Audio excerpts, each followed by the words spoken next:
오늘 함께 은혜 받으실 하나님의 말씀은 신약성경 343면 디모데후서 1장 1절에서 5절까지의 말씀입니다.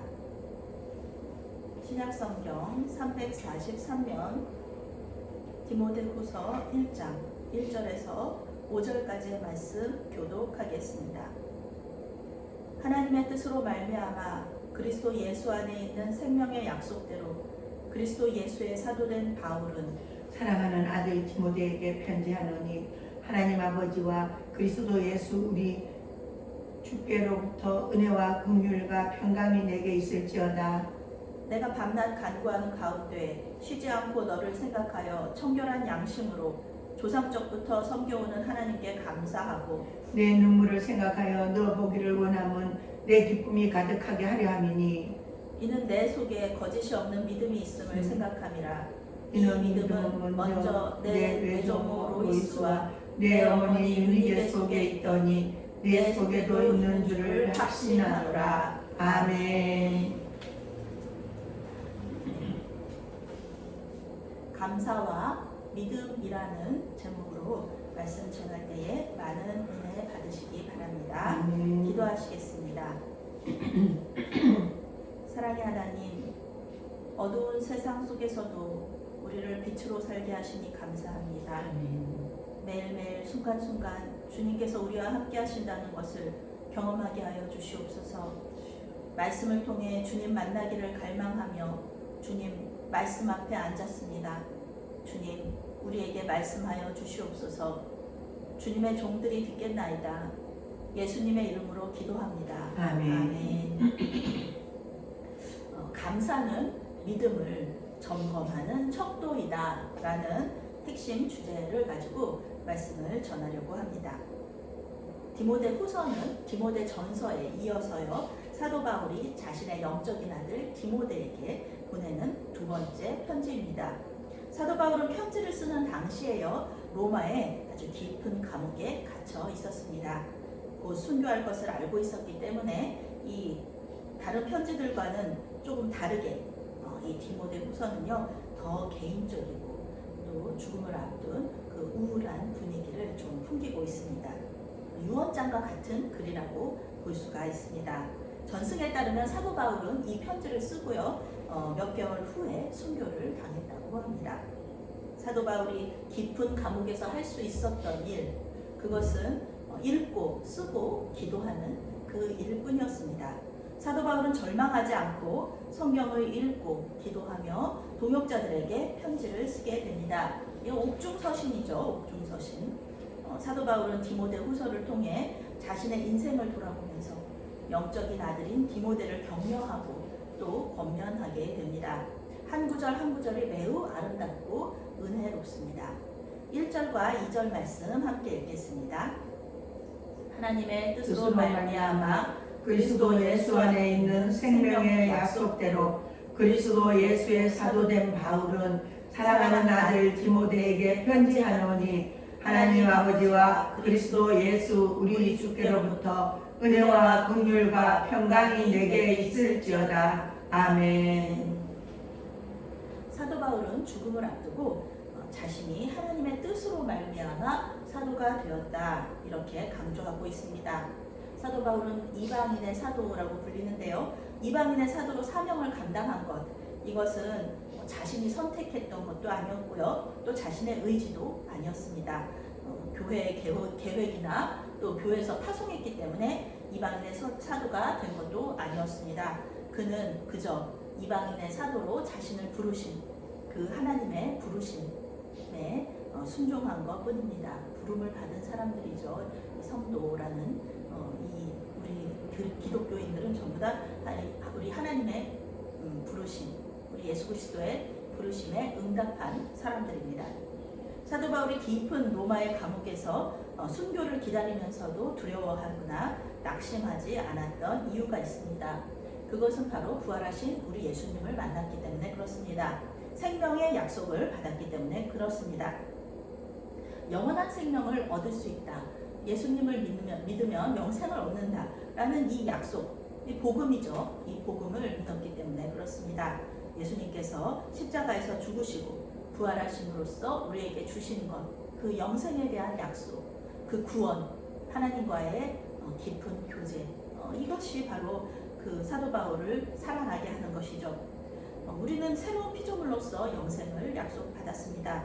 부활하신 예수님을 만났던 사람들은 모두 죽음을 두려워해서, 12제자도 마찬가지잖아요. 죽음이 두려워서 자기들도 예수님처럼 십자가에서 죽게 될까봐 다 도망갔었잖아요. 그런데 그 사람들이 부활하신 예수님을 만나고 나서는 모두 죽음을 두려워하지 않고 복음을 전했습니다. 그래서 사도 요한만 제외하고 모든 사도들이 다 순교를 당하게 됩니다. 그리고 사도 요한도 순교하는 것과 마찬가지의 그런 또 힘든 일들을 당하게 됩니다. 그럼에도 불구하고 그들은 예수 그리스도를 떠나지 않았고요. 복음을 굳게 잡고 또 복음을 전했다라는 얘기합니다. 사도 바울의 신학을 요약하면요, 여기서 말씀하시는 그리스도 예수 안에라는 이 단어, 용어들로 요약을 할 수가 있습니다. 이것은 예수님과 우리의 신비한 연합이죠. 포도나무와 가지의 비유에서도 나온 것입니다. 주님과 함께 있을 때, 우리는 아무것도 아니지만 주님과 함께 있을 때 우리가 열매를 맺을 수 있다는 것입니다. 주님의 기쁨이 우리의 기쁨이 되고요. 그리고 주님께서 하신 일을 우리도 할 수 있다라는 것입니다. 주님의 죽음은 우리의 죽음이 되고 또 주님의 부활은 우리의 부활이 된다는 것입니다. 이것이 바로 사도 바울이 죽음을 두려워하지 않은 이유입니다. 우리는 주님과 함께 부활할 것을 믿기 때문에 이 사도 바울이 두려워하지 않았죠. 그러면서 사도 바울은 사랑하는 동역자 그리고 영적인 아들인 디모데에게 절대적으로 필요한 것이 무엇인지를 잘 알고 있었고요. 그것을 하나님께 구하고 있습니다. 그것이 무엇이냐 하면 바로 주님의 은혜와 긍휼과 평강이 함께 하는 것입니다. 주님이 이 디모데에게 은혜를 주시고 불쌍히 여기시고 그리고 평화롭게 해주시는 것, 평강이 그와 함께 하는 것, 이것이 바로 사도 바울이 디모데를 위하여서 기도한 것이었습니다. 이것은 사도 바울이 고난 속에서도 순종할 수 있었던 이유입니다. 사도 바울은 자기의 힘과 능력 가지고서는 이 모든 일을 감당할 수 없었다. 그리고 이 로마의 감옥에서 죽임을 당하기를 이렇게 기다리는, 순교의 시간을 기다리는 그 시간들이잖아요. 이 시간들이 하나님에 대한 원망이라든지 하나님에 대한 분노, 그것이 아니라 하나님의 은혜와 긍휼과 평강이 그와 함께 있었기 때문에 이 죽음을 기다리면서 평안한 마음으로 디모데에게 편지를 쓰고 있었다는 것입니다. 3절부터 5절까지 함께 읽겠습니다. 내가 밤낮 간구하는 가운데 쉬지 않고 너를 생각하여 정결한 양심으로 조상적부터 성경은 하나님께 감사하고 내 눈물을 생각하여 너 보기를 원함은 내 기쁨이 가득하게 하려 함이니 이는 내 속에 거짓이 없는 믿음이 있음을 생각하니라. 이 믿음은 먼저 내 조모 로이스와 내 어머니 유니게 속에 있더니 네 속에도 있는 줄을 확신하노라. 아멘. 사도 바울은 자기가 기도할 때마다 디모데를 생각하고 하나님께 감사한다, 이렇게 말하고 있습니다. 자신의 영적인 아들이 이렇게 잘 자라서 에베소 교회를 이렇게 사역을 잘하고 있는 것을 보면서 자신의 영적인 아들, 실제로 육적인 아들은 아니지만 영적인 아들을 보면서 하나님께 감사하게 되는 것입니다. 저렇게 잘 자랐구나. 내가 복음으로 키운 내 아들이 저렇게 잘 자랐구나 하면서 하나님께 감사하는 것이죠. 로마의 깊은 감옥에서 사도 바울은 디모데와 에베소 교회를 위하여서 계속해서 기도하고 있었습니다. 밤낮으로 기도한다는 것은 끊임없이 계속해서 기도한다는 뜻입니다. 감옥 안에서 할 수 있는 일이 기도밖에는 없잖아요. 사도 바울은 복음 전하는 게 전문인 사람인데 이 감옥 안에서는 자기의 그 동료 죄수들이나 간수들에게 복음을 전할 수 있는데 그거 말고는 할 수 있는 일이 없다. 그래서 계속 끊임없이 기도했다는 것입니다. 사도 바울은 청결한 양심을 가지고 하나님을 섬겼습니다. 로마에 의해서 사형을 당할 것이지만 죽임을 당할 그 죄를 어떤 죄도 짓지 않았다는 것입니다. 복음 전파, 복음 전파 그거밖에는 없어요. 복음을 전파한 것 그거밖에는 없는데 복음 전파에서 있어서 지혜롭게 해야 되는 것은 맞습니다. 그렇지만 복음 전파 자체를 하지 않는 멈추어서는 안 됩니다. 예전에 분당의 샘물교회가 아프간에 갔다가 그때 이제 몇 명 순교를 하는 그런 일이 있었습니다. 굉장히 비극적이고 슬픈 일이었죠. 그런데 그때 굉장히 이 나라가 시끄러웠고 교계도 토론이 많았습니다.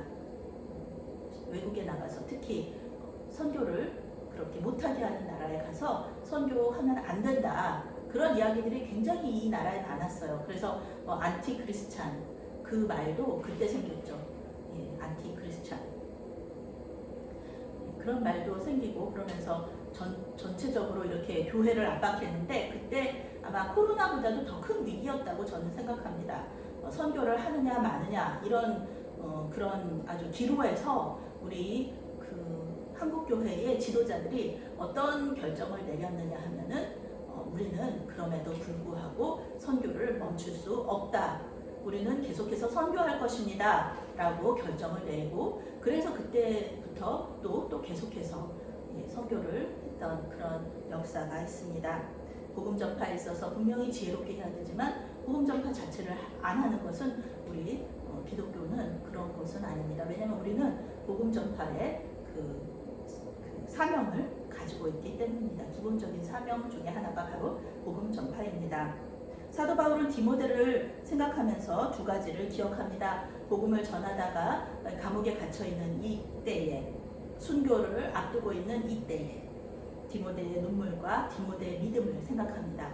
어떻게 생각하면 이 디모데가 실망할까봐 이렇게 계속해서 썼을 수도 있어요. 하나님을 열심히 섬겼고 또 교회를 열심히 섬겼고 또 많이 맞고 죽을 뻔한 이 사도 바울이 노년의 결과가 감옥 안에서 순교, 죽임을 당하는 것을 기다리는 이런 것이었기 때문에 그러면 젊은 디모데가 이것을 보면서 낙심하지 않을까 그런 이야기들, 그런 생각들이 들었던 거죠.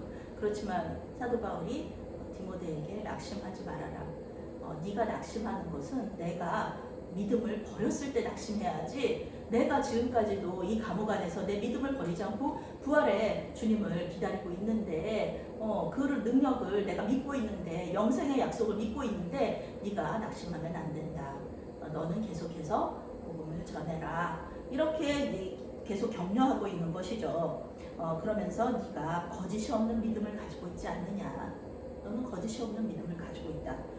너의 이 거짓 없는 믿음은 너만의 것이 아니라 외조모부터 그렇게 내려온 믿음이라는 거죠.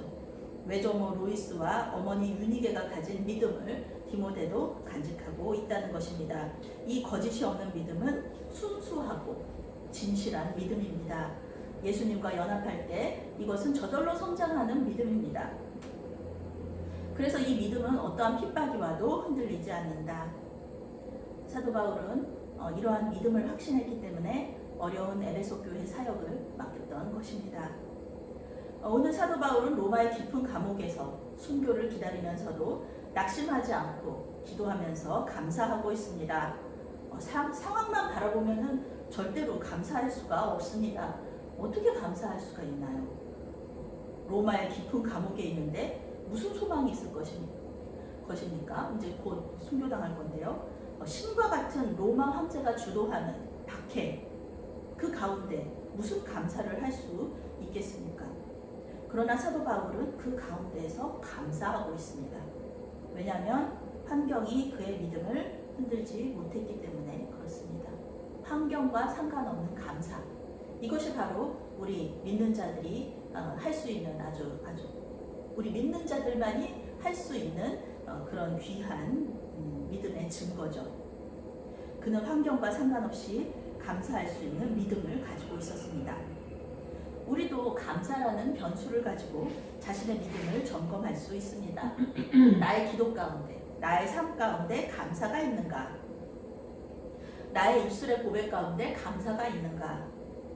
만약에 감사가 없다면은요, 우리의 믿음에 문제가 생긴 것입니다. 왜냐하면 감사가 없는 자리에는 무엇이 있냐 하면은 꼭 불평과 원망이 있기 때문에 그렇습니다. 불평과 원망은 낙심으로 이어집니다. 환경과 상관없이 감사할 수 있는 것이 믿음이라는 것을 잊지 마시기 바랍니다. 감사할 수 없다. 나는 정말 감사할 게 없다. 우리가 이럴 때가 있어요. 우리의 삶의 여정 속에서 나는 정말 감사할 게 없다. 주님, 저는 정말 감사할 게 하나도 없어요. 라고 이야기할 수 있어요. 그럴 때가 있어요. 그때 어떻게 해야 될까요? 감사의 제목을 막 찾아요? 그럴 수도 있겠죠. 그렇지만 감사할 수 없는 마음, 그 마음 그대로 주님께 올려드리시기 바랍니다. 주님, 저는 감사할 게 없어요. 주님, 감사할 게 없습니다. 아무리 생각해도 없습니다. 그러면은요, 그렇게 하나님을 찾고 주님을 갈망하고 그 마음 그대로 올려주면은요, 우리 마음 속에서 예수 믿는 사람이라면 성령께서 그 내주하시는 그 은혜가 있는 사람이라면 퐁퐁퐁퐁 샘솟듯이 올라오는 하나님께서 주시는 그 샘물과 같은 기쁨이 있습니다. 그래서 이 기쁨 가지고 하나님께 감사하는 거예요. 하나님, 이런 상황 속에서 감사가 없는데 감사할 수 없는 상황인데 제 마음 속에서 이렇게 속 안에서 올라오는 그런 기쁨이 있습니다. 하나님 감사합니다. 그때 이제 그런 상황과 상관없어요. 그 상황은 변하지 않았어요. 우리의 어려운 환경 똑같아요. 그렇지만 내 안에 있는 이 기쁨 때문에 감사할 수 있는 것입니다. 하나님께서 우리에게 그렇게 감사할 제목들을 올려주시는 거예요. 떠올려 주시는 겁니다. 성령께서 우리 안에 내주하시는 성령께서 누구보다도 나 자신보다도 우리를 잘 알고 계시는 성령께서 알려주시는 거예요. 오늘 하루 하나님의 은혜와 긍휼이 또 평강 가운데 감사하시는 저와 여러분이 되시기를 예수님의 이름으로 축원합니다. 아멘.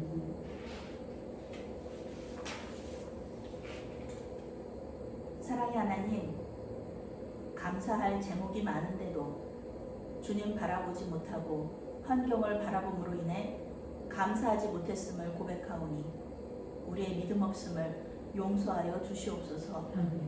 맑은 샘에서 생수가 솟아나 주님으로 인해 감사가 넘칠 수 있도록 도와주시옵소서. 특별히 우리의 자녀들과 다음 세대가 거짓이 없는 믿음을 가질 수 있도록 도와주시옵소서.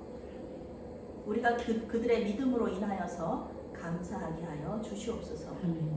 예수 그리스도의 이름으로 기도했습니다. 아멘.